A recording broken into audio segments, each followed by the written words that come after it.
ఆ రోజు ఓట్లు రావాలి, ఓట్లు డబ్బల పడాలి. అదొక్కటే పాయింట్ మీద ఆయన మాట్లాడిండు. ఇక ఎన్నంటే అన్ని అర్రాసు వాడినట్టే చెప్పిండు. కేసీఆర్ ₹1,00,000 రుణమాఫీ అన్నాడు, నేను 2 లక్షల రుణమాఫీ చేస్తా అన్నాడు.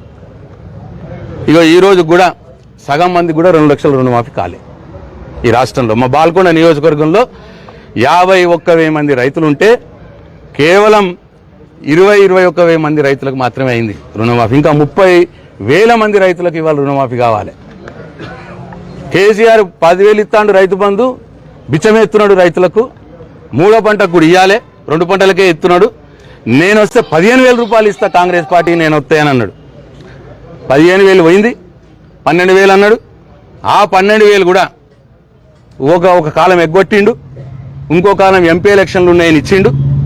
మళ్ళా ఇప్పుడు ఇంకోసారి ఇచ్చమటికి ఇప్పుడు 6 నెలలు చెప్పబట్టి ఎప్పుడో డిసెంబర్లో ఇవ్వాల్సినటువంటి రైతు బంధు ఇవాళ డిసెంబర్ పోయింది, జనవరి, ఫిబ్రవరి, మార్చి, ఏప్రిల్, మేకి వచ్చింది. లాస్ట్కు మొన్న మార్చి 31 కల్లా మొత్తం అందరికీ ఎత్తా అన్నాడు. మార్చి 31 అయిపోయి ఇగో ఇవాళ మళ్ళా నీకు ఇవాళ మే కూడా వస్తూ ఉన్నది. ఇప్పటికి 3-4 ఎకరాలకు కూడా దాటలే, అది ఫెయిల్ చేసిండు. ఇక అట్లనే 500 బోనస్ ఇస్తా అన్నాడు, అన్ని వడ్లకి ఇస్తా 500 బోనస్ అన్నాడు. మళ్ళా మాట మార్చిండు, సన్న వడ్లకు అన్నాడు. మొన్నటిసారి కాంటాలు లేట్ చేసి వడ్లు అమ్ముకుంటట్టు చేసి రైతులంతా ఏదో 10-20 మందికి బోనస్ ఇచ్చి మొత్తం ఇచ్చినా అని చెప్పుకుంటాడు. ఇగో ఈసారి కూడా మార్చి 25వ తారీఖు నాడు స్టార్ట్ అయింది ఏది కొనుగోలు కేంద్రాలు బోధను బాన్సువాడ ప్రాంతంలో.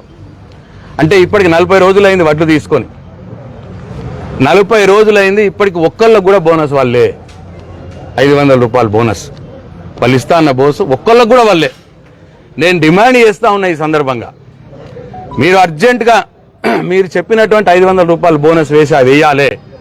రైతులు ఎదురు చూస్తూ ఉన్నారు, 40 రోజుల నుంచి ఎదురు చూస్తూ ఉన్నారు. మీరు అన్ని వడ్లు పండించిన వాళ్ళకి వేయాలి మీరు ఇచ్చిన మాట ప్రకారం.